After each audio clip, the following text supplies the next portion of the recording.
நேசத்தின் நெருக்கம்.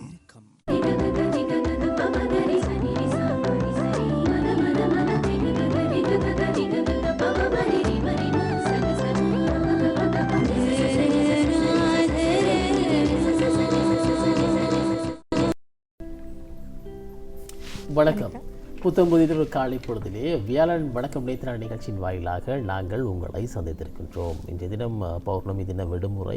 நேற்றைய தினமும் விடுமுறையாக இருந்தது. நாளை மீண்டும் நாங்கள் அலுவலகம் செல்ல வேண்டும் என்ற ஒரு கட்டாயத்திற்கு தள்ளப்பட்டிருக்கின்றோம். சரி, தொடர்ச்சியாக 2 நாட்கள் விடுமுறை, பின்பு வேலைக்கு செல்ல வேண்டும், இப்படியெல்லாம் இருக்கின்ற பொழுது இன்றைய தினமும் நாங்கள் உங்களை சந்திக்க வந்திருக்கின்றோம். வணக்கம் நேத்திரா நிகழ்ச்சியினூடாக இன்றைய தினமும் சிறப்பானது ஒரு தலைப்பின் கீழாக பேசுவதற்கு நாங்கள் தயாராக இருக்கின்றோம். அது மட்டுமில்லாமல் சிறப்பு நேர்காணல் பகுதியும் உங்களை மகிழ்விக்க காத்திருக்கின்றது. வளமை போன்று கலையகத்தில் இன்று என்னோடு கலாதேவி இருக்காங்க. வணக்கம் கலாதேவி. வணக்கம். எப்படி இருக்கிறீங்க? நலமா இருக்கிறேன். நீங்க எப்படி இருக்கீங்க? நல்லா இருக்கிற மாதிரி இருக்கு தானே. நேற்றும் லீவு, இப்போ இன்றைக்கும் லீவு. ஆனால் நாங்கள் ரசிகர்களை நாங்கள் சந்திக்கணும். உற்சாகமானது ஒரு காலை பொழுது. ஆனால் ஏதோ அந்த மூட் வந்து டல் மூட் மாதிரி இருக்குது. உங்களுக்கு இருக்குது? எனக்கா உங்களுக்கா? உங்களை பார்க்குற மாதிரி தெரியுது.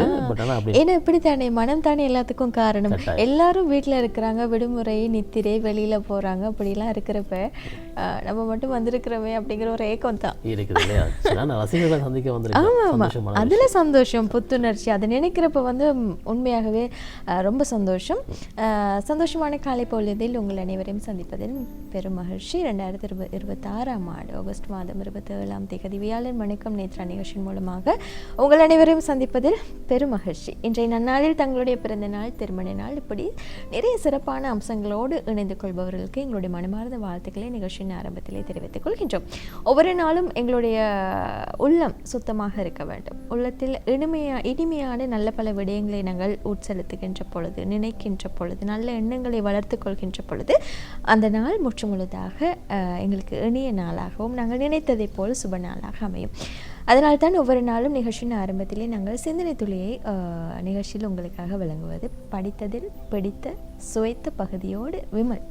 நீங்கள் சொல்லும்போது ரொம்ப அழகாக சொன்னீங்க, படித்தது சுவைத்த பகுதி அப்படின்னு சொல்லி. படித்து சுவைத்த பகுதியை உங்களோடு சிந்தனையாக பகிர்ந்து கொள்வதில் நாங்கள் மகிழ்கிறோம். நிச்சயமாக உங்களுக்கும் அது பயனுடையதாக அமையும் என்ற நம்பிக்கையில் இன்றும் ஒரு படித்து சுவைத்த பகுதியை உங்களோடு பகிர்ந்து கொள்ள நான் தயாராக இருக்கின்றேன். உங்களுக்கு தெரியும், ஜோர்ஜ் பெர்னார்ட் ஷா அப்படின்ற ஒரு உலக புகழ்பெற்ற நாடக ஆசிரியர், ஆய்வாளர், விமர்சகர், இப்படி ஒரு பிரசித்தமான ஒருவர் தன்னுடைய வாழ்நாளில் இடம்பெற்ற ஒரு சம்பவத்தினை தான் இன்றைய தினம் உங்களோடு நான் பகிர்ந்து கொள்ளப் போகின்றேன். ஒரு நாள் காலை வேளையில் அவர் எழுகின்ற பொழுது அவருக்கு கடுமையான நெஞ்சு வலியாக, இதய வலியாக இருந்தது. அப்போது உடனே வைத்தியருக்கு கால் பண்ணி சொல்லியிருக்கிறார், எனக்கு கடுமையான நெஞ்சு வலியாக இருக்குது, உடனே வாங்க அப்படின்னு சொல்லியிருக்கிறார். இப்போ அந்த இதில் அவரும் கொஞ்சம் வயசானவர். அப்போது ஒரு வைத்தியர் வருகிறார். வைத்தியர் வருகின்ற பொழுது ஜோர்ஜ் பெர்னார்ட் ஷாவுடைய வீடு வந்து 3வது மாடியில் இருக்கின்றதாம். அப்போது வருகின்ற வைத்தியரும் சற்று வயோதிபர், மெதுவாக ஏறி மேலே வந்து விட்டாராம். வந்த உடனே அவர் சொன்னாராம், எனக்கு நெஞ்சு வலிக்கின்றது என்று இருக்கையில் அமர்ந்து விட்டாராம். உடனே ஜோர்ஜ் பெர்னார்ட் ஷா எழுந்து வந்து என்ன நடந்தது என்று விசாரிக்கின்ற பொழுது, நான் படிகள் ஏறி வந்தேன், எனக்கு சற்று களைப்பாக இருக்கின்றது, அதோடு சேர்த்து நெஞ்சும் வலிக்கின்றது என்று சொன்னாராம். உடனே பெர்னார்ட் ஷா செய்தாராம், எஸ்பிரின் மாத்திரை ஒன்றை அவருடைய பெட்டியிலிருந்து எடுத்து கொண்டு வந்துவிட்டு உடனே போய் ஒரு தேநீர் ஒன்றையும் தயாரித்து கொண்டு வந்து கொடுத்து, இதை குடியுங்கள், சற்று ஓய்வெடுங்கள், ஒரு 15 நிமிடம் ஆகட்டும் என்று அவர் அருகிலேயே கையை கட்டி கொண்டு நின்று கொண்டிருந்தாராம். 15 நிமிடங்கள் கழிந்ததும் வந்திருந்த வைத்தியர் தன்னுடைய பையில் இருக்கின்ற ஒரு சிட்டு புத்தகத்தினை எடுத்து அந்த புத்தகத்திலே விசிட்டிங் சார்ஜ் 30 பவுண்ட்ஸ் அப்படி எழுதி அவருடைய கையிலே கொடுத்து விட்டார். யார்? ஜோர்ஜ் பெர்னார்ட் ஷாவிடம் கொடுத்து விட்டார். பெர்னார்ட் ஷா பார்த்து வியந்து விட்டார்.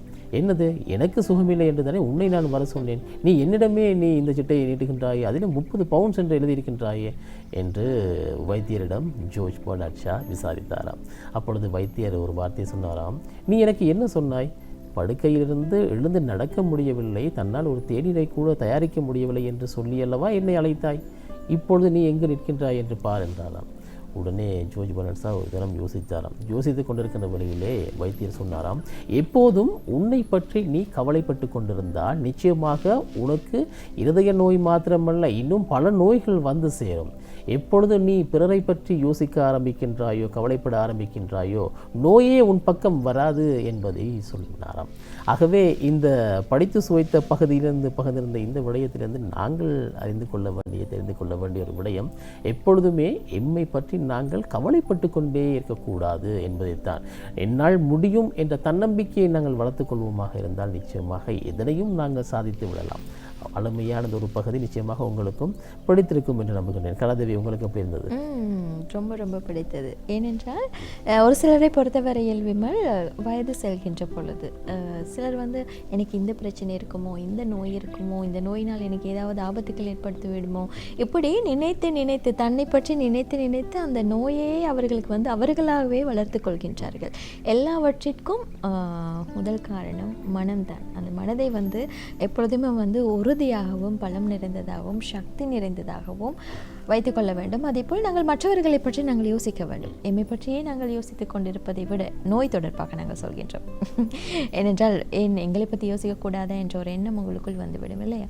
நோய்கள் வந்தவுடன் அதற்கான மாத்திரைகள் நாங்கள் எடுக்கின்ற பொழுது அது எங்களை விட்டு போய்விடும். அதையே நினைத்து கொண்டிருந்தால் அந்த நோய் எங்களை விட்டு போகாது என்று தான் சொல்ல வேண்டும். வீட்டிலிருந்து பாருங்கள், வீட்டில் ஒரு வாரம் விடுமுறை. காலை வேலை விமல் கூறியது போல சற்று சோமல் நிறைந்த மாதிரி இருக்கிறது கலாதேவி இன்றைய நாள். ஏன் அந்த எண்ணம் வந்தது? வீட்டில் எல்லோரும் வீட்டில் இருக்கிறார்கள், நாங்கள் மட்டும் வந்துவிட்டோமே ஒரு எண்ணம் இல்லையா? எல்லாவற்றிற்கும் முற்றுமுழுதாக மனம்தான் காரணம். சரி, இன்றைய தினம் அது தொடர்பான ஒரு விடயத்தினை தான் நாங்கள் தலைப்பாகவும் உங்களுக்கு வழங்க தயாராக இருக்கின்றோம்.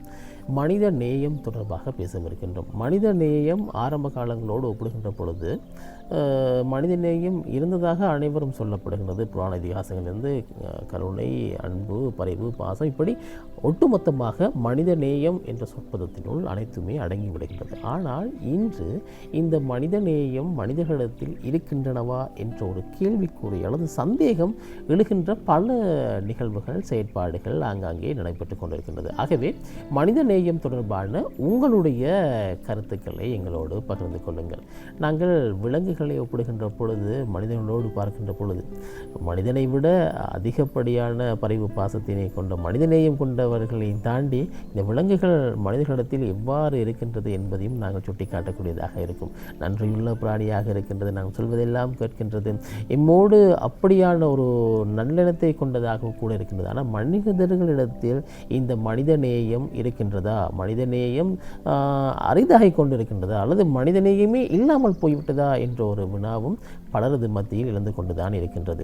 ஆகவே இந்த மனிதநேயம் தொடர்பான விடயத்தினை நீங்கள் இவ்வாறு காண்கிறீர்கள்? உங்களுடைய அனுபவ ரீதியான கருத்துக்களை ரத்தின சுருக்கமாக எங்களோடு பகிர்ந்து கொள்ளலாம். 0112255316. தற்போது முதலாவது ரசிகர் இணைந்திருக்கின்றார். என்ன சொல்கின்றார் என்பதை பார்க்கலாம். வணக்கம். வணக்கம் இருவருக்கும். வணக்கம். மருதமுனை கலீல். சொல்லுங்க ஐயா, சொல்லுங்க. எப்படி நலமா இருக்கிறீர்களா? நலமாக இருக்கிறோம் ஐயா. நீங்க எப்படி இருக்கிறீங்க? நான் நலமாக இருக்கின்றேன். நல்ல ஒரு தலைப்பு.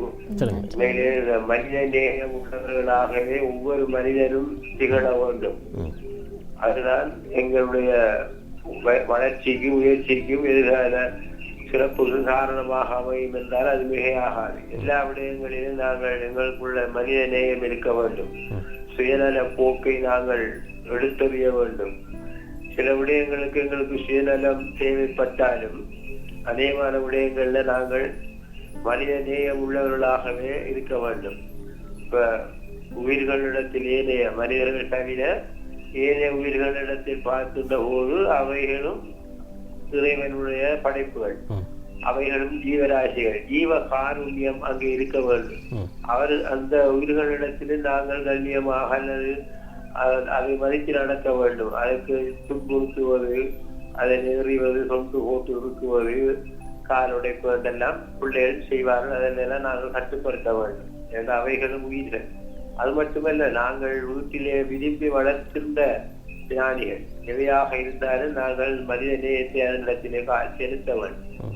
எங்களுடைய கடமைகளை, எங்களுடைய உடல்களை எவ்வாறு பராமரிப்பு செய்கின்றோம், எங்களுடைய கடமைகளை அந்தந்த நேரத்துக்கு எவ்வாறு செய்கின்றோமோ அதே போல நாங்கள் வளர்க்கின்ற விலங்குகளுக்கும் செய்ய வேண்டும். அதுக்கு நேரத்துக்கு சாப்பாடு கொடுக்க வேண்டும், அதற்கு குளிக்க வைக்க வேண்டும், அதனுடைய சுகாதார விடயங்களை கவனிக்க வேண்டும். இவ்வாறு அவற்றை அது வெளியிலிருந்து வெளியே விட்டால் அது இந்த மாதிரி எப்படியான ஒரு இன்பங்களை அது அனுபவிக்குமோ அதே மாதிரி நாங்கள் அடைத்து வைத்து வளர்க்கின்ற போது அதற்குரிய சுதந்திரத்தை நாங்கள் இருக்கின்ற இடத்திலே நாங்கள் கொடுத்தால்தான் அது உண்மையான மனித நேயமாக அமையும். அது தவிர மனிதனுக்கு மனித நேயம் உள்ளவர்களாக இருக்க வேண்டும். நாங்கள் கடந்த சுனாமி காலத்திலே பார்த்தோம், எத்தனையோ தொண்டு நிறுவனங்கள், தனியார் நிறுவனங்கள், அரசு நிறுவனங்கள் எல்லாம் வந்து அதாவது சிறு சகதிமாக்கள் எங்களுடைய இடங்களை எல்லாம் சுத்திகரிப்பு செய்து மனித நேயத்தோடு அவற்றை தூய்மையாக்கி மீள குடியிருக்கக்கூடிய அளவுக்கு ஆக்கி தந்தார்கள். இது ஒரு மனித நேயம். அதே மாதிரிதான் கொரோனா காலங்கள்ல கூட முடக்கப்பட்டிருந்த நேரத்திலே எல்லாம் தங்களான உதவிகளை ஒருவரும் செய்தார்கள். அவைகள் எல்லாம் மனித நேயத்துக்குள் அடங்கும். இவ்வாறு எந்த விடயத்தில் நாங்கள் மனித நேயம் உள்ளவர்களாக மாற வேண்டும். அநியாயமாக உயிர்களை யாருக்கெல்லாம் தொந்தரவு செய்வது, அவர்களை வதைப்பது போன்ற விடயங்களில் நாங்கள் ஈடுபட வேண்டும் என்று கேட்டு ஏனையவர்களுக்கு உடன் கொடுத்து விடைபெற்றுக் கொள்கின்றேன். நன்றி. மிக நன்றி கலையிலையா. நிறைய விடயங்களை வந்து பதிவு செய்திருந்தார். அன்பும் கருணையும் நிறைந்த வாழ்க்கை தான் ஒருவருடைய வாழ்க்கையின் சிறந்த வாழ்க்கை முறை என்று சொல்லப்படுகின்றதாகவே இந்த மனித நேயம் எந்த இடத்தில் இருக்கின்றதோ அந்த இடத்தில் அவர் இறைவனை போல வந்து போற்றி புகழப்படுகின்றார் என்று தான் சொல்லப்படுகின்றது. ஆகவே நாங்கள் எங்களுடைய வாழ்க்கையில் வந்து துயரத்தில் இருக்கக்கூடிய ஒருவருக்கு நாங்கள் பேசுகின்ற அந்த வார்த்தை, ஆறுதலான வார்த்தை கூட மனித நேயத்திற்குள் தான் உள்ளடங்குகின்றது. இப்பொழுது நாங்கள் பார்த்தோமாக இருந்தால் ஒருவர் வந்து துன்பத்தில் இருக்கிறார், அவருக்கு வந்து நாங்கள் ஏதாவது ஒரு உதவிகளை செய்ய முடியவில்லை, எங்களிடம் பண வசதி இல்லை என்றாலும் கூட எங்களுடைய ஆறுதலான அந்த வார்த்தைகள் அவர்களுக்கு பெரியதொரு பொக்கிஷமாக அமையும் என்று தான் சொல்ல வேண்டும். சரி, அழைப்பில் மற்றும் ஒருவர் என்ன சொல்ல போகிறார் என்று பார்க்கலாம். வணக்கம். வணக்கம். காலை வணக்கம். எங்களுடைய வணக்கம் நேற்றாக அன்போடு வரவேற்பதோடு அன்பான தயாரிப்பாளரே, அன்பான சோப்பாளர் இருவருக்கும் இனிய காலை வணக்கம். இன்றைய பொழுது அனைவருக்கு நல்ல பொழுதாக அமைய வேண்டும் என்று இறைவனை பிரார்த்திப்பதோடு மனித நேயம், உண்மையாகவே இந்த மனித நேயம் யாரில் இருக்கின்றது? எங்களுடைய குடும்பத்தில் இருந்தேதான் நாங்கள் ஆரம்பிக்க வேண்டும். ஒரு தடவை குறை சொல்லாமல், அவர்களின் குறையை சுட்டி காட்டாமல், இப்போ ஒரு ஏதோ ஒரு உணவு ஒரு மனிதர் இருந்தால் அவரை நீங்கள் ஒரு காடு கேட்கவில்லை என்று சொல்லுவோமே, கண் பார்வை தெரியவில்லை என்று சொல்லுவோமே, அவர்களை நீங்க சுட்டி காட்டாமல் அவர்களுக்கு எடுத்துக்காட்டாக இருக்க வேண்டும். இன்று உங்களை விட திறமையான ஒரு நல்லவர்களாக அவர்கள் இருக்கிறார்கள். மனித நேயம் அவர்களுக்குள் இருக்கிறது. நீங்கள் பார்வை இருந்தும் பார்வையற்றவர்களாக பாதி பேர் இருக்கிறீர்கள். அதையெல்லாம் தயவு செய்து நிறுத்திவிட்டு மனித நேயத்துடன் உங்களை பெற்றோரை நீங்கள் எப்படி பார்க்கின்றீர்கள், உங்களுடைய சகோதரத்தை எப்படி பார்க்கின்றீர்கள், அதே போன்று அடுத்த வரையில் நீங்கள் பார்க்க வேண்டும். பெற்றோரை நீங்க பார்க்கவில்லை, சகோதரத்தை இனி மேலாவது மனித நேயத்தோடு எனது குடும்பத்திற்காக நான் வாழப் போகின்றேன், வாழ வேண்டும் என்று நினைத்து பாருங்கள். அடுத்த வரை உங்கள் குடும்பமாகத்தான் நினைப்பீர்கள். ஏனென்று சொன்னால், நான் இப்ப பேரை குறிப்பிடவில்லை, யாரு வந்தார் என்று குறிப்பிடவில்லை, என்னுடைய பேரை கேட்டு ஒரு இது போய் வந்த இருந்திருக்கிறாங்க. அப்ப எனக்கு இந்த நம்பருக்கு கால் எடுத்தாங்க, நீங்க எங்கம்மா இருக்கிறீங்க, நான் இன்னிடம் வீட்டுக்கு இந்த இடத்துக்கு நாங்க பாரமம்மா. இப்ப அப்ப என்னன்னு கேட்டு, உண்மையாகவே மனித நேயம் உள்ள ஒரு நேயராக நீங்க இருக்கிறீங்க. அதனால நாங்கள் தப்பு செய்தோமா? நான் சொன்னேன், அப்படி ஒரு தப்பும் இல்லை. நாங்கள் இப்படி எங்களுக்கு இப்படி ஒரு பிரச்சனை வந்திருக்கோமா, உங்களால அதுக்குரிய அந்த வாக்கு தர முடியுமா? நான் கட்டாயம் தருவேன். என்னன்னு சொன்னா, நீங்கள் தப்பு செய்யவில்லை, அந்த தப்பு செய்தவர்களை கண்டித்தபடியினால் தான் நீங்கள் அந்த தப்புக்கு ஆளாகி இருக்கிறீர்கள் என்று. என்னன்னு சொன்னால், அவரை கண்டித்து விட்டீர்கள், அவர்கள் உங்களை தப்பாக வழி நடத்த போகின்றார்கள், தப்பாக புரிந்து கொண்டிருக்கிறார்கள், உலகத்துக்கு புரிய வைக்க அவர்கள் முயற்சிக்கின்றார்கள். அதனால் முற்றிலும் தவறான விடயம் அதன் சொல்லி அவர்களிடம் சொன்னவர் உடனே சொன்னாங்க, உண்மையாகவே இப்படியான ஒரு மனித நேயம் உள்ளவர்கள் இந்த நாட்டில் இருந்தால் எந்த ஒரு பிரச்சனையுமே யாருக்கும் பாதகமாக நடக்க மாட்டேன், யாருக்கும் சாதகமாக நடக்க மாட்டேன். அம்மா என்றாலும் இது நீதி என்றால் நீதிதான், கணவர் என்றாலும் நீதி என்றால் நீதிதான். என்னுடன் என்னென்ன பிழை இருந்தால் நான் என்னுடைய பிழையை நான் தவறுதலாக இதை நான் கூறிவிட்டேன், மன்னிப்பு விடுங்கள் என்று கூறுவேன். வாய்ப்புக்கு நன்றி ஐயா. நன்றி அம்மா. நன்றி அம்மா. ரொம்ப அழகாக சொல்லியிருந்தீங்க. மனித நேயம் அப்படின்ற ஒரு விஷயம் வந்து ஆரம்பத்தில் நாங்கள் குடும்பத்தில் தான் அதை பார்க்க வேண்டும், குடும்பத்தில் உள்ளவர்களிடம்தான் காட்ட வேண்டும், குடும்பத்தில் உள்ளவர்களிடம் வளர்க்க வேண்டும், குடும்பத்தில் உள்ளவர்களிடம்தான் இந்த மனித நேயத்தினை ஆழமாக பதிய வைக்க வேண்டும். அப்பொழுதுதான் எங்கள் பிறரை வெளியில் காண்கின்ற பொழுது அல்லது பிறருக்கு வெளியில் ஏதேனும் ஒரு துன்பம் நிகழ்கின்ற பொழுது அவர்களும் எங்கள் குடும்பத்தவர்கள் என்ற ஒரு எண்ணம் முன்னோக்கி வந்து இந்த மனித நேயத்தினை வலுப்படுத்துவதாக அமைகின்றது. குடும்பத்தில் நாங்கள் மனித நேயத்தினை அழகாக பதித்து விட்டோம் என்றால், ஆரம்பித்து விட்டோம் என்று சொன்னால், வெளியில் செல்கின்ற பொழுது அது தானாகவே எம்மோது ஒட்டி கொண்டோம் என்பதை மிக அழகாக சொல்லியிருந்தீர்களம்மா. அழைப்பில் மற்றும் ஒரு ரசிகர். வணக்கம். வணக்கம். கிலாவுக்கும் விமலுக்கும் தயாரிப்பாளருக்கும் வாழ்த்துக்கள். நல்ல சொல்லுங்க. எங்களுக்கு இலங்கையை பொறுத்த மட்டில் வெள்ளக்காரன் விட்டு சென்ற கருதி எங்களை வெளிநாட்டுக்கு அனுப்பி எல்லோரையும் பணக்காரர் ஆக்கிவிட்டது. இப்ப பாருங்கள், எங்கள ஊரில்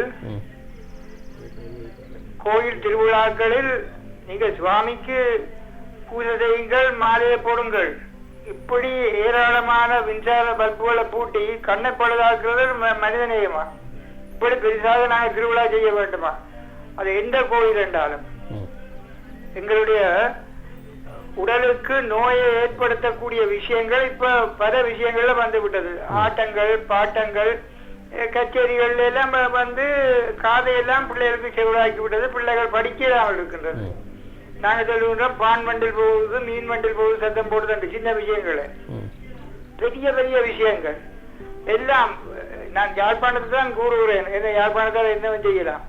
கோயில்களில் இப்படி பெரிய விழாக்கள் செய்ய வேண்டுமா? சாப்பாட்டுக்கு வழி இல்லாமல் எத்தனை பேர் அழுது கொண்டு இருக்கு. கச்சான் கொட்ட முருகண்டியில் பாருங்கள், கச்சான் வித்து அழுது கொண்டு இருக்குது. அதுகளுக்கு ஏதாவது சாப்பாடை கொடுங்க, ஒரு கடையை போட்டு கொடுங்க. இல்லை. அடுத்ததாக நான் இப்ப கொழும்பில் இருக்கிறபடியா, கொழும்பிலையும் இருக்கிறேன், நான் வீடு இருக்கிறபடியா, கொஞ்சம் கை தப்பினா கரணம். அங்கால இங்கால நாங்கள் வீட்டுக்கு பூட்டி போட்டு வெளியில பார்க்காம இருந்தா பக்கத்து வீட்டுக்காரர் கொண்டு வந்து குப்பையை போட்டு போறான், பக்கத்து வீட்டுக்காரர் கொண்டு வந்து சேர தள்ளி போட்டு போறான். அப்போ டெங்கு வராமல் என்ன செய்யும்? ஆகவே எங்களுடைய அடிப்படையில் எங்களுடைய சமயங்கள் எங்களுக்கு சரியான சமய அறிவை ஊட்டவில்லை. எங்களுடைய கல்வி எங்களுக்கு சரியான கல்வியை ஊட்டவில்லை. அப்படி ஊட்டியிருந்தா அன்னை திரேசாவை போய் மனிதநேயம் பெறும். அன்னை திரேசா ஒரு இடத்தை போய் அந்த பிள்ளைகளுக்காக பிச்சை இந்த காசு கேட்ட பொழுது அவன் துப்பினான். அந்த பெரிய முதலாளி ஒரு கையிலே அவ சொன்னா, இதுல உங்களோட துப்பலை எடுக்கிற இடக்கையிலே வர கையிலே அந்த பிள்ளைகளுக்கு ஏதாவது தாருங்கள். இந்த சிந்தனை உலகம் முழுவதும் இருந்தால் காசாவில் இப்படி பிள்ளைகளை இறந்தவர்களை புதைப்பதற்கு இடமில்லை, ஈரானில் இறந்தவர்களை கொண்டு செல்வதற்கு இடமில்லை. இதெல்லாம் எங்கே போய்விட்டது? இறைவன் இல்லை என்பதுதான் அர்த்தம் என்று கூறி ஒரு குட்டி கவிதை கூறுகிறேன் கேளுங்கள். மனித நேயம் என்பது பனம்பழத்தில் வண்டு. மனித நேயம் என்பது பனம்பழத்தில் வண்டு. சோழமயிரன் பூவேந்தன். நன்றி. மிக நன்றி பூவேந்தர் ஐயா. நிறைய அனர்த்தங்கள், வெள்ள அனர்த்தங்கள், இவ்வாறான அனர்த்தங்கள் வருகின்ற பொழுது மனிதர்களுடைய மனித நேயத்தை நாங்கள் அங்கு காண்கின்றோம். அவர்கள் செய்கின்ற உதவிகளை, அன்பை, கருணையை நாங்கள் அந்த இடத்தில் வெளிப்படையாக நாங்கள் காண்கின்றோம். இப்பொழுது பார்த்தமாக இருந்தால் நேபாளத்தில் வெள்ளம் இன்றைய நிலவரம் எப்படி இருக்கிறது என்று தான் நாங்கள் இந்த பகுதியோடு பார்க்க போகின்றோம். நேபாளத்தில் கனமழை காரணமாக சில பகுதிகளில் வெள்ளப்பெருக்கு, நிலச்சரிவு ஏற்பட்டிருக்கின்றது. இதனால் வீடுகள், சாலைகள் மற்றும் போக்குவரத்து பாதிக்கப்பட்டிருக்கின்றது. மீட்பு மற்றும் நிவாரணப் பணிகள் தொடர்ந்து நடைபெற்று வருகின்றது. நேபாள திபெத் எல்லை பகுதியில் தான் ஏற்பட்ட திடீர் வெள்ளம் மற்றும் நிலச்சரிவில் குறைந்தது 160 உயிரிழப்புகள் ஏற்பட்டிருக்கின்றது. அதேபோல் நூற்றுக்கணக்கானோர் காணாமல் போயுள்ளனர். அவர்களில் வெளிநாட்டு சுற்றுலா பயணிகளும் உள்ளடங்குகின்றார்கள். ரசுவா, நுவாகோட், தாத்திங் உள்ளிட்ட பகுதிகளில் கடுமையாக பாதிக்கப்பட்டிருப்பதாக தெரிவிக்கப்படுகின்றது. அதேபோல் சாலைகள், பாலங்கள் மற்றும் மின்சார திட்டங்களும் சேதமடைந்து இருக்கின்றது. இவ்வாறான நிலவரங்களில் பார்க்கின்ற பொழுது ஒரு மனிதருக்கு சந்தோஷம் ஏற்படுமா? கண்டிப்பாக இல்லை. அவர்களுக்கு எங்களால் ஏதாவது ஒரு உதவியை செய்ய முடியுமா? அவர்கள் பாவம். அவர்களுக்கு நாங்கள் எங்களால் முடிந்த ஒரு பிரார்த்தனை, சிறு பிரார்த்தனை நாங்கள் செய்வது கூட மனித நேயம்தான். சரி, தொடர்ந்து பேசலாம். அழைப்பில் மற்றும் ஒருவர். வணக்கம். வணக்கம். வணக்கம். அன்பான 2 சகோதரியும் அந்த சகோதரியும் 2 பேரையும் பார்த்துட்டு ரொம்ப சந்தோஷமாக இருக்கு. ஒரேதாக நான் கெல்டன்லேருந்து சரோஜா. சொல்லுங்கம்மா, நல்லா இருக்கிறீங்களா? நல்ல சுகமா இருக்கேம்மா. இந்த பெரிய மகனும் வந்திருக்காரு வீட்டுல, கொழும்புல இருந்து. சந்தோஷமா இருக்கிறேன். சரிம்மா, சொல்லுங்க. அம்மா, நான் ஒரு சின்ன காலத்துல ஒரு முஸ்லிம் இந்த வீட்டுல விட்டுருந்தாங்க. நான் அதையும் கட்டாயமா சொல்லணும். யாரும் நன்மை செய்தா நம்ம சொல்லி ஆகணும். அவர் சின்ன காலத்துல 10 வயசு இருக்கும். அப்ப அவர் வீட்டுல இருக்கும்போது அவருக்கு ரமேஷா தாத்தான்னு அவங்க விட்டு பிள்ளைகளை போலதான் என்னையும் பாத்துக்கிட்டாங்கம்மா. இப்படி ஒரு நல்லவங்க. அவங்க ஒரு அந்த பாபாவுக்கு ஒரு உடுப்பு எடுத்தா எனக்கும் பேங்கிள்ஸ், சல்வார் எல்லாம் எடுத்து கொடுப்பாங்க. அவங்கள நான் எப்போதும் மறக்க மாட்டேன். அதே போல் இந்த எங்களை வீட்டில் கூலிக்கு இருக்கோமா நாங்க, அதுக்கு வீட்டுல ஒரு பெரிய நாய் வளர்த்துருக்காங்க. அந்த நாய் 8 மணிக்கு திறந்து விட்டதைக்கு எங்கட வீட்டுக்கு வந்து எங்கட வீட்லயும் ஒரு ஓடின்னு சொல்லி ஒரு நாய்க்குட்டியோ வளர்க்கணும். கொஞ்சம் பெருசா இருக்கு. அந்த நாய்க்குட்டி அங்கிட்டு குட்டில நிறைய போட்டு அந்த கிரவுண்ட்ல இருந்து ஓடி வரும் நம்ம வீட்டு பக்கத்து. அந்த அக்கிரான்னு சொல்ற நாய் ஓடி வந்து கட்டிச்சு போட்டோம். அப்ப எங்கட ஓடி ஓடி வந்து டக்குன்னு சொல்லுமா, இந்த நாய் வந்து அந்த மற்ற குட்டிகளை சாப்பிட போகுதுன்னு சொல்லும் சத்தம் போட்டு. அது அப்பயே ஓடி வந்து பார்த்தா அந்த அக்கிரா இருக்கும். டக்குன்னு நான் அந்த பிராணிகளை செல்ல பிராணியை விரட்டி விட்டுறது சார். அப்படி கூட அந்த நாயின்னு சொல்லக்கூடாது, அந்த பிராணிகள் ஒரு ஒற்றுமை, அது பிள்ளைகளை எப்படி பாதுகாத்துக்குன்னு சொல்லி எனக்கு ஒரு புதுலமா இருக்குமா. ரொம்ப நன்றிமா உங்களோட. தேங்க்யூ 2 பேருக்கும். ரொம்ப நன்றி அம்மா. நிகழ்ச்சியில் எங்களோடு இணைந்து கொண்டமைக்கு. மனிதர்களிடத்தில் மனிதநேயம் இருக்கின்றதோ என்னவோ, பிராணிகளிடத்தில் இந்த மனிதநேயம் என்பது அன்று மட்டுமல்ல இன்று மட்டும் என்றுமே இருக்கும் என்பதையும் கூட பல நேரங்களில் நாங்கள் காணக்கூடியதாக இருக்கின்றது. குறிப்பாக பல சமூக வலைத்தளங்களில் சில வீடியோ பதிவுகளையும் பார்க்கக்கூடியதாக இருக்கின்றது. காரணம், இந்த பாதை கடவைகளில் மனிதர்கள் சரியாக கிடக்கின்றார்களோ இல்லையோ, இந்த பிராணிகள் குறிப்பாக வீட்டு நாய்களும் சரி, திரு நாய்களும் சரி, சரியான முறையிலே அந்த பாதை கடவைகள் சென்று கொள்வதை பல வீடியோ காணொலிகளாக காணக்கூடியதாக இருக்கின்றது. ஆகவே இவற்றையெல்லாம் கடந்து ஒரு மனிதனிடத்திலே மனிதநேயம் இருக்கின்றதா என்பதை நாங்கள் சரியான முறையிலே நாங்கள் தெரிந்து கொள்ள வேண்டும். சாலையில் ஏதேனும் ஒரு விபத்து இடம்பெற்றிருக்கின்ற வேளைகளிலே நாங்கள் உடனே அதனை வீடியோ பதிவாகவோ அல்லது புகைப்படங்களாகவோ சமூக வலைத்தளங்களில் பதிவிடுவதைத்தான் முதன்மையாக கொண்டிருக்கின்றோமே தவிர, அந்த விபத்துக்குள்ளானவருக்கு முதலுதவியாக என்னத்தை செய்ய முடியும், அவருக்கு எவ்வாறு நாங்கள் உதவ முடியும் என்பதை நாங்கள் ஒரு கணம் சிந்திக்க தவறிவிடுகின்றோமோ என்ற ஒரு எண்ணப்பாடு அனைவரது மத்தியிலுமே இருக்கின்றது ஆரம்ப காலங்களோடு ஒப்பிடுகின்ற பொழுது. காரணம், நாங்கள் உடனடியாக அதனை ஒரு செய்தியாக பிறருக்கு பகிர வேண்டும் என்பதைத்தான் நாங்கள் மையமாக கொண்டிருக்கிறோமே தவிர, அந்த விபத்துக்குள்ளானவருக்கு என்ன விடயத்தினை நாங்கள் செய்தால் அவருக்கு உதவியாக இருக்கும் என்பதை நாங்கள் சிந்திக்க தவறிவிடுகின்றோம், மறந்து விடுகின்றோம் என்பதைத்தான் மீண்டும் மீண்டும் உங்களுக்கு சுட்டிக்காட்ட வேண்டியதாக இருக்கிறது. இப்படியானது ஒரு சந்தர்ப்பத்திலும் கூட மனிதனிடத்திலே மனிதநேயம் எங்கே கிடக்கின்றது என்ற ஒரு கேள்வியும் அனைவரது மத்தியிலும் எழத்தான் செய்கின்றது. மதங்கள் கடந்து, மார்க்கங்கள் கடந்து அனைத்திலுமே சொல்லப்பட்டது ஒரு விடயம்தான், மனிதன் போற்றுபவனாக இருக்க வேண்டும், மனித நேயம் உடையவனாக இருக்க வேண்டும். அப்பொழுதுதான் இந்த பூமியிலே நாங்கள் சேவிக்கலாம் என்பதும் கூட பல அறிஞர்களாலும் சொல்லப்பட்டது ஒரு விடயம். ஆனாலும் எங்களுடைய மனிதநேயம் எங்கே இருக்கின்றது என்பதை கேட்கின்ற அளவிற்கு இன்றைய காலகட்டத்தில் நடைமுறைகள், செயற்பாடுகள் இருப்பதை பார்க்கக்கூடியதாகவும் இருக்கின்றது அல்லவா? அழைப்பில் மற்றும் ஒரு ரசிகர். வணக்கம். வணக்கம். வணக்கம். கலாதேவி ரக்வானிலிருந்து லிங்கநாதன் பேசுறேன். வணக்கம் ஐயா, சொல்லுங்க ஐயா. அதாவதுமா, மனித நேயம் இன்னும் சாக்கல, அது உயிரோட தான் இருக்கின்றது. ஏன்னா அது கொஞ்சமாவது இருக்கிறதுனால தான் மாதம் மும்மாறி பெய்து கொண்டு இருக்கிறது நான் சொல்லுவேன். ஆனால் மனிதனையும் இன்னைக்கு வியாபாரமாகி இருக்கிறது தான் கவலைக்குரிய விஷயம். பாருங்க, உலகத்திலே உள்ள ஒரே ஒரு இந்து சாம்ராஜ்யம் வந்து நேபாளம் தான். இதை மறக்க முடியாது.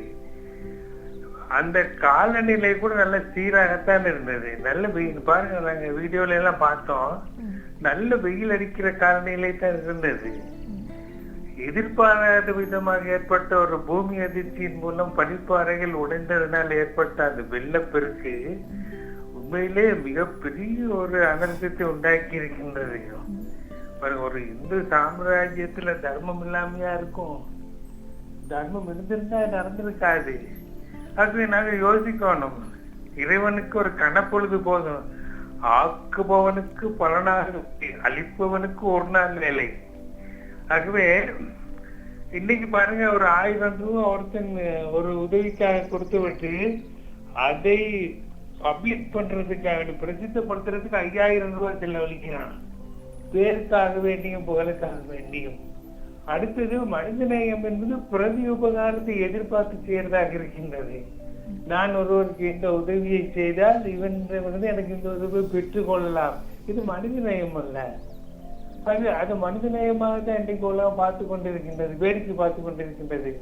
வாடிய பயிரை காணும் போதெல்லாம் கவலைப்பட்டவர் தான் வள்ளல் சுவாமிகள், வள்ளலார். ஆகவே எவன் ஒருவன் ஒரு வாடிய பயிரை கண்டவுடன் அதுக்கு ஒரு செம்பு தண்ணீர் ஊற்றுகின்றானோ அவன் மனிதநேயம் உள்ளவன். உண்மையிலே முல்லை கொடிக்கு ஒரு தேரையே கொடுத்து விட்டு போனான் ஒரு மன்னன். ஒரு புறாவுக்காக வேண்டி தன் உடனே வெட்டி கொடுத்தான் ஒரு மன்னன். அது மனிதநேயம். இன்னைக்கு அப்படிப்பட்ட மனிதநேயங்கள் காண கிடைப்பதில்லை. இவைகள் இப்ப புத்தரோ காந்தியோ இயேசுவோ உலகத்தில் வர்றதுக்கு காரணம் என்ன? நேற்று நபிகள் நாயகம் பிறந்தனார். அவர் என்ன சொல்லியிருக்கார் பாருங்க, இந்த மகான்களின் வருகையும் மனிதனுடைய மனிதத்துவம் இல்லாததுனாலதான் இந்த உலகத்திலே தோன்றினார்கள். இந்த மகான்கள் எல்லாமே உலகத்துக்கு புத்தராக இருக்கலாம், இயேசுவாக இருக்கலாம், காந்தியாக இருக்கலாம், நபிகளாக இருக்கலாம். ஒரு உலகத்துல ஏன் தோன்றாங்கன்னா மனித நேயத்தை வளர்க்கணும், ஒரு மனிதன் எப்படி வாழ வேண்டும் என்பதை பார்ப்பதற்கு தான். காந்தி கூட பாருங்களேன், சூடுபட்டனர் என்ன சொன்னாரு? என்னை சுட்டவனுடைய மனசாட்சிக்கு நான் குற்றவாளியாக இருந்தால் அவன் கொடுத்த தண்டனை ஏற்றுக்கொள்கிறேன் என்று சொன்னாரு. இந்த மனித தன்மை மனிதனை யாருக்கு வரும்? இயேசுநாதர் மக்களுக்காக வேண்டி தன்னுயிரை சிலுவையிலே விட்டாரு. ஆகவே மனிதநேயம் என்பது மகான்களுடைய வாழ்க்கையில நாங்கள் பார்த்து கொண்டிருக்கிறோம். மனித வாழ்க்கைக்கு தேவையானதும் மனித நேயங்களை இவைகளை பார்த்து தெரிந்து கொள்ள வேண்டும் என்பது என்னுடைய தாழ்மையான கருத்து. வாய்ப்புக்கு நன்றி. நற்கோவாதியில் இருந்து லிங்கநாதன். மிக்க நன்றி லிங்கநாதன் ஐயா. நிறைய விடயங்களை பதிவு செய்திருந்தார். சரி, ஒரு நாடு, மதம், சாதி, மொழி, மக்கள் எல்லாவற்றையும் கடந்து ஒரு மனிதரிடம் நிலை நிற்கக்கூடியதான் மனித நேயம் என்று சொல்வது. இந்த மனித நேயம் திடீரென்று ஒருவரிடம் ஒரு அன்பையோ கருணையோ பாசம் இரக்கத்தையோ எங்களால் எதிர்பார்க்க முடியாது. இது வீட்டிலிருந்தே ஆரம்பிக்க வேண்டும். சிறு வயதிலிருந்தே அந்த பிள்ளைக்கு அன்பாக பேசுவதற்கு கற்றுக் கொடுக்க வேண்டும், கருணையாக நடந்து கொள்வதற்கு கற்றுக் கொடுக்க வேண்டும். பொது இடங்களில் எவ்வாறு நாங்கள் நடந்து கொள்ள வேண்டும், வழிபாட்டு ஸ்தலங்களுக்கு செல்கின்ற பொழுது அவர்கள் எந்த விதத்தில் நடந்து கொள்ள வேண்டும், அவருடைய நடை உடை பாவனை பழக்க வழக்கங்கள் எப்படி இருக்க வேண்டும் என்று சரியான முறையில் சரியான வழிகாட்டியாக பெற்றோர்கள் இருக்க வேண்டும். அப்பொழுதுதான் அந்த பிள்ளை சிறு சிறு விடயங்களை உள்வாங்கிக் கொண்டு இந்த எங்களுடைய நாட்டில் நட்பிரஜையாக, ஒருவருக்கு உதவி செய்யக்கூடிய நல்ல உள்ளம் படித்தவராக, ஒருவர் துன்பத்தில் இருக்கின்ற பொழுது அவருக்கு ஆறுதலான வார்த்தைகளை பேசக்கூடியவராக, கருணையாக நடந்து கொள்பவர்களாக, மற்றவர்களுக்கு உதவிகள் தேவைப்படுகின்ற பொழுது அதற்கு சரியான முறையில் சரியான நேரத்தில் அந்த உதவிகளை செய்து கொடுப்பதற்கான அந்த எண்ணத்தை வளர்த்துக் கொள்வதற்கு வீட்டிலிருந்தே அந்த நல்ல வழிகாட்டிகளாக பெற்றோர்கள் இருப்பீர்களாக இருந்தால் கண்டிப்பாக அந்த பிள்ளை எல்லா விடயங்களிலும் மனித நேயம் படித்தவனாக இருக்கும். சிலரை பாருங்கள், ஒவ்வொரு நாளும் சரியான முறையில் வழிபாட்டு முறைகளை பின்பற்றக்கூடியவர்கள் இருப்பார்கள், மற்றவர்களோடு அன்பாக பேசக்கூடியவர்களாக இருப்பார்கள். ஆனால் ஏதோ ஒரு தருணத்தில் அவர்கள் மற்றவர்களோடு ஒரு வஞ்சகத்தை உள்வாங்கிக் கொண்டே இருப்பார்கள், மற்றவர்களை வந்து விமர்சித்து கொண்டே இருப்பார்கள். இவ்வளோ விடயங்களையும் செய்து கொண்டு நான் அன்பானவன், கருணையானவன், நான் வழிபாட்டு முறைகளை சரியாக செய்யக்கூடியவன் என்று சொல்வதில் பெருமிதம் கொள்வதில் வந்து சரியாக இருக்குமா என்பது கேள்விக்குறியாகத்தான் இருக்கின்றது. சற்று சிந்தித்து பாருங்கள். அவ்வாறு உங்களுடைய வாழ்க்கையில் சில விடயங்கள் இடம்பெறுமாக இருந்தால் இன்றிலிருந்து அதை மாற்றிக்கொள்ளுங்கள். சரி, அழைப்பில் மற்றும் ஒருவர். வணக்கம். வணக்கம். வணக்கம். மண்டலத்துறை மணிலிருந்து மகிழ்வான வணக்கம். சதாசிவம் கிடைக்கிறேன். வணக்கம் சதாசிவம் ஐயா, சொல்லுங்க. ஏன்னா மனித நேயம் இருக்க நம்ம மனித நேயராச்சும் மனிதனுக்கு மனிதன் அந்த உயிர் போயிடும். அண்மையில பாருங்க, எங்களோட மருத்துவ பகுதியில பஸ் ஒன்று பிறந்து நிறைய இருக்கு. அந்த நேரத்துல இன மொழி மதம் பார்க்காம அவ்வளவு பேர் அந்த ஆம்புலன்ஸ் தாங்க எடுத்துட்டு போயிட்டாங்க. உடம்பெல்லாம் ரத்தம். அந்த இளைஞர்கள் எல்லா மதமும் அப்படி ஹாஸ்பிட்டலுக்கும் கொண்டு சேர்த்தாங்க. அப்படி மனித நேயம் அந்த அவசரமான கட்டத்துக்கு வருதுமா, அது இனம் மொழி மாதிரியும் பார்க்காது. ஒரு சிலர் பாருங்க மனித நேயமே இல்லாம வாழும்போது எனக்கு சரியான கவலையா இருக்கும். இப்ப பாருங்க, ஆடி மாசம் தண்ணி தட்டுப்பாடு. ஆனா ஒவ்வொருத்தரா குடிச்சாக்கா அந்த எல்லாத்துக்கும் சேர்ந்து அந்த தண்ணியை குடிக்கலாம். அதை அவங்களுக்கும் தண்ணியை கொஞ்சம் விடுவோம்னு நினைக்க மாட்டேங்குது. ஏன்னா இந்த மாதிரி ஒரு மனித மனசுல தண்ணிக்கு கூட அவங்க அந்த மனித நேயம் இல்லாம தான் இருக்காங்க. ஏன்னா மனிதனை பார்க்கும்போது மனிதனுக்கு மனிதன் வெறுப்பு தாம வருது. ஒரு கவிதையை சொல்லுவாமா? அன்பில்லாத இதயமும் அறிவில்லாத மூளையும் இனிமையாய் பேசாத நாவும் அழகை ரசிக்காத விழிகளும் நல்லதை கேட்காத செவிகளும் உதவாத கரங்களும் உலகில் இருந்தால் என்ன, வாழ்ந்தால் என்ன, நலிந்தால் என்ன, மடிந்தால் என்ன, உலகம் வருந்தவா போகிறது. அது நல்லா இருக்கா? நல்லா இருக்கு, நல்லா இருக்கு. இனிமையான கவிதை. சொல்லுங்க ஐயா. சரி, ரொம்ப நன்றி ஐயா. அந்த மக்களை பார்க்கும்போது எழுத வேண்டியிருக்கு. சரி, ரொம்ப நன்றி ஐயா. நிகழ்ச்சிகளோடு இணைந்து கொண்டமைக்கு. சரி, ரொம்ப சந்தோஷம். ரொம்ப நன்றி ஐயா.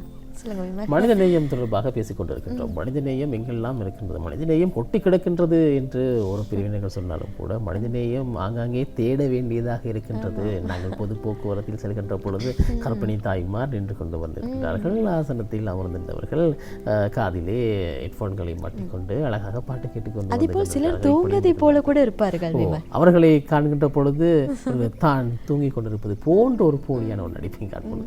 அல்லது இன்னும் ஒரு வயோதிபர் பேருந்தில் வருகின்ற பொழுது தனக்கு இருக்கையை கொடுக்க முடியாத அளவிற்கு ஏதேனும் ஒரு பாவனை செய்து கொண்டிருப்பவர்களையும் காண கொண்டுதான் இருக்கின்றது. ஆகவே இவ்வாறான விடயங்களில் மனிதநேயம் எங்கு இருக்கின்றது என்று அனைவராலும் தேடப்படக்கூடிய ஒரு விடயமாகவும் இருக்கின்றது. அழைப்பில் மற்றும் ஒரு ரசிகர். வணக்கம். வணக்கம். வணக்கம். வணக்கம் ஐயா. வணக்கம். வணக்கம் ஐயா, யார் பேசுறீங்க? நான் இந்த ஊர்ல இருந்து கமர்தி. சொல்லுங்க ஐயா. நான் ஓய்வு பெற்ற ஆசிரியர். சொல்லுங்க ஐயா. மனிதநேயம் தொடர்பாக உங்களுடைய கருத்து? இந்த மனிதநேயம் இன்றைக்கு குழி தோண்டி புதைக்கப்பட்டிருக்கு. ஏனென்று சொன்னா, இந்த அதிகமானவர்த கையில இந்த கையடக்க தொலைபேசி இருக்கிற காரணத்தினால இவங்க என்ன செய்யறாங்கன்னு சொன்னா, ஒரு விபத்து நடந்த இடத்துல முந்தி சொன்னது போல விபத்து நடந்த இடத்துல தங்களோட அந்த வீடியோவை எடுத்துக்கொண்டு அதை சமூக வலைத்தளங்கள்ல காட்டி கொண்டு அதை தங்களோட ஒரு திறமைன்ற ஒரு அடிப்படையில தான் அவங்க அதை செய்து கொண்டிருக்கிறாங்க.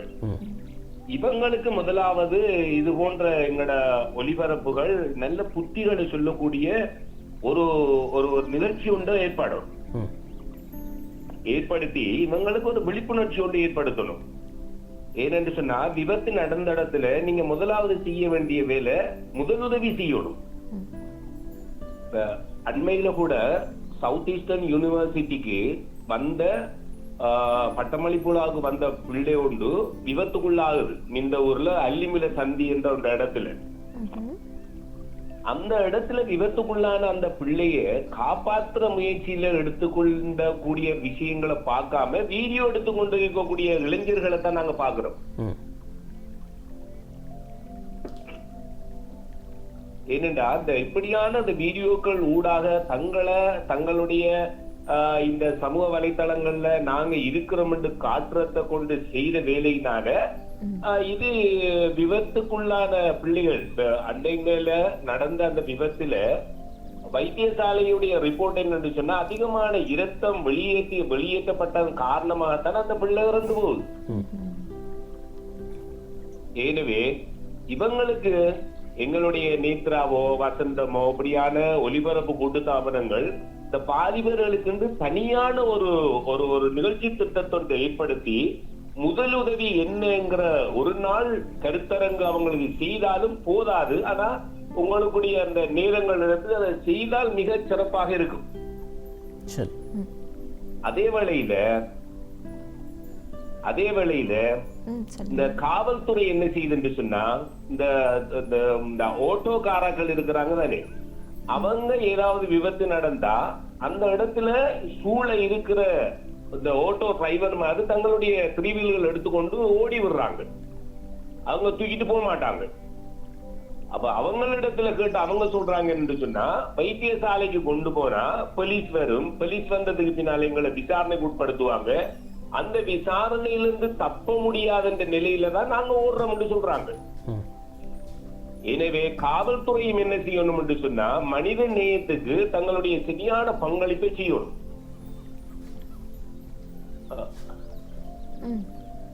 என்னன்னு சொன்னா இந்த ஓட்டோ டிரைவர் மாதிரி இந்த கொண்டு வர விபத்துக்குள்ளான அந்த விபத்துக்குள்படுத்தப்பட்டவங்களை கொண்டு வந்து சேர்ந்தா வைத்தியசாலையில வைத்தியர் என்ன செய்யணும், தம்பி நீங்க நல்ல வேலை ஒன்று செய்றீங்க, உங்களுக்கு மிக நன்றி என்று சொல்லி அவனை பாராட்டணும். அவனுக்கு வெகுமதிகள் கொடுக்க தேவையில்லை, அவனை பாராட்டணும். அவனை பாராட்டியதோட காவல்துறை என்ன செய்யணும், அவனை பாராட்டணும். இப்படி ஒரு பாராட்டு நிகழ்ச்சி ஒன்று நடக்குமாக இருந்தால் இந்த ஓட்டோ டிரைவர் மாதிரி அந்த விபத்துக்குள்ளானவர்களை உடனடியாக சீக்கிரமாக வைத்தியசாலைக்கு கொண்டு போய் சேர்ப்பார்கள். எனவே அவங்களுக்கு கடுமையான விசாரணைக்கு உட்படுத்தப்படுறதுனால அதுக்கு பயந்து வெளிச்சிக்கு போகணும், கோர்ட்ஸுக்கு போகணும், நாங்க தொழிலை விட்டுட்டு அலைஞ்சு திரியணும். இந்த காரணத்தினாலதான் அவங்க இந்த நிலையில இருக்கிறாங்க. எனவே மனித நேயத்துக்கு இவங்களுக்கு சரியான விழிப்புணர்ச்சிகளும் ஏற்படுத்தணும். காவல்துறையும் அவங்களுக்கு சாதகமாக இருக்கணும். வைத்தியசாலையும் அவங்களுக்கு சாதகமாக இருந்தால் நிச்சயமாக வீதி விபத்துகள் ஏற்படுகின்ற இடங்களில நிச்சயமாக மனித நேயத்தை நாங்க பார்க்கலாம். இல்லையே மனிதன் பயந்து ஓடிக்கொண்டே இருப்பான் என்பது எனது கருத்து. நன்றி, வணக்கம். மிக்க நன்றி ஐயா. நிறைய விடயங்களை பதிவு செய்திருந்தார். உண்மையான விஷயம் தான். எங்காவது ஒரு இடத்தில் ஒரு விபத்து, சாலை விபத்து ஏற்படுமாக இருந்தால் அந்த விபத்துக்குள்ளாகிய நபரை வைத்தியசாலைக்கு அனுமதி செய்வதற்கான அங்கே ஒரு போட்டி இருக்கும். நானா நீயா, இல்லை நீங்களே கொண்டு போங்க, நீங்கள் தானே கண்டீங்க. ஏன் இந்த பயம், உண்மையாகவே இப்படியான பயங்கள் எங்களுடைய நாட்டை பொறுத்தவரை அதிகளவாக இருக்கின்றது. அந்த இடத்தில் இருப்பதே சற்று பயமாக இருக்கும். ஏனென்றால் அவர்களுக்கு அதாவது விசாரணைகளுக்கு உள்ளாக்கப்படுவார்கள். அதற்கான பதில்களை சொல்ல வேண்டும், என்ன நேரம், எந்த இடம், இதற்கு சிலர் சரியான பயம். அதன் காரணமாகத்தான் முக்கியமாக இந்த விபத்துகள் ஏற்படுகின்ற பொழுது அவர் மரணிக்கும் வரையில் சில நேரங்களில் அந்த இடத்திலே இருப்பார். போலீசார் வரும் வரையிலே அந்த விபத்துக்குள்ளாகிய நபர் அந்த இடத்தில் இருப்பதை நாங்கள் பார்க்கக்கூடியதாக இருக்கின்றது. அதே போல் நாங்கள் ஒவ்வொரு நாளும் ஒவ்வொரு தலைப்பினை நாங்கள் உங்களுக்கு சொல்கின்ற பொழுது, இந்த தலைப்பினூடாக நாங்கள் பேசுகின்றோம் என்று சொல்கின்ற பொழுது எங்கோ ஒரு இடத்தில் இந்த கையடக்க தொலைபேசி மிக முக்கியமான இடத்தை இடம் பிடிக்கின்றது என்று சொல்ல வேண்டும். ஒவ்வொரு உற்பத்திகளும் கண்டுபிடிப்புகளும் மனிதர்களுக்கு நன்மை கருதிதான் தயாரிக்கப்பட்டிருக்கின்றது. ஆகவே நாங்கள் மனிதர்களாகிய நாங்கள் அதை நாங்கள் சரியான முறையில் பயன்படுத்த வேண்டும். அதே போல் அது எங்களுக்கு நன்மை தரக்கூடிய வகையில் பயன்படுத்த வேண்டும். அந்த எங்களுடைய அழைப்பாளர் கூறியதை போல எங்காவது ஒரு வீதி விபத்தோ அல்லது அனர்த்தங்களோ ஏற்படுகின்ற பொழுது அங்கு நாங்கள் உதவிக்கரங்களை நீட்டுவதை மறந்து கையடக்க தொலைபேசியை நீட்டிக்கொண்டு அதற்கு ஊடாக காணொலிகளை பதிவு செய்து கொண்டிருக்கின்றோம், புகைப்படங்களை எடுத்துக்கொண்டிருக்கின்றோம். இங்குதான் மனிதநேயம் இருக்கின்றதா என்பது கேள்விக்குறி இருக்கின்றது. ஆகவே சற்று சிந்தித்து நாங்கள் செயற்பட வேண்டும். நாங்கள் எங்களை பெரியவர்களாக காட்டிக்கொள்வதற்கு அல்லது அந்த இடத்தில் நான் தான் ஒரு ராஜாவோ அல்லது ராணியாகவோ காட்டிக்கொள்வதற்காக நாங்கள் அந்த கையடக்க தொலைபேசியின் மூலமாக எங்களுடைய பதிவுகளை நாங்கள் செய்து கொண்டிருப்போம். முன்னெல்லாம் இப்படியெல்லாம் கிடையாது. ஒரு மனிதருக்கு ஏதாவது ஒரு காயம், சிறு காயம் ஏற்படுகின்ற பொழுதே அந்த கிராமத்திலோ அந்த ஊரிலேயோ இருக்கக்கூடிய அந்த நபர்கள், அந்த மக்கள் கூட்டம் வந்து திரண்டு வந்து என்ன நடந்தது அப்படின்ற அந்த சிறு காயத்திற்கு பெரியதொரு உதவிக்கரங்கள் வந்து கிடைக்கும். ஆனால் இப்பொழுது இந்த மனித நேயங்கள் சற்று குறைவாக இருக்கின்றது. சில நேரங்கள் நாங்கள் மறந்து கூட இருக்கின்றோம்.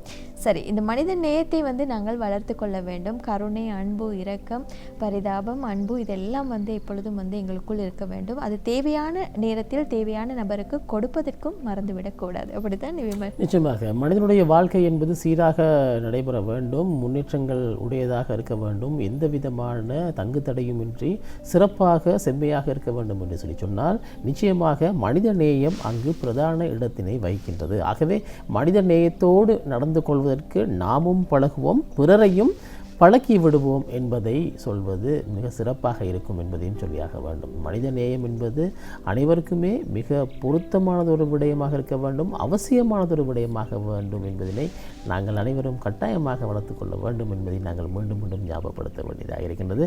பிறிதொரு காலத்திலே மனித நேயம் எங்கு என்ற ஒரு கேள்வி யாரிடமும் வரக்கூடாத அளவிற்கு நாங்கள் எம்மை வளர்ப்படுத்திக் கொள்ள வேண்டும், சீர்படுத்திக் கொள்ள வேண்டும் என்பதை தாழ்மையோடு கேட்டுக்கொள்கின்றோம். சரி, இந்த தலைப்பின் கீழான பகுதியை நிறைவு செய்து கொள்கின்றோம்.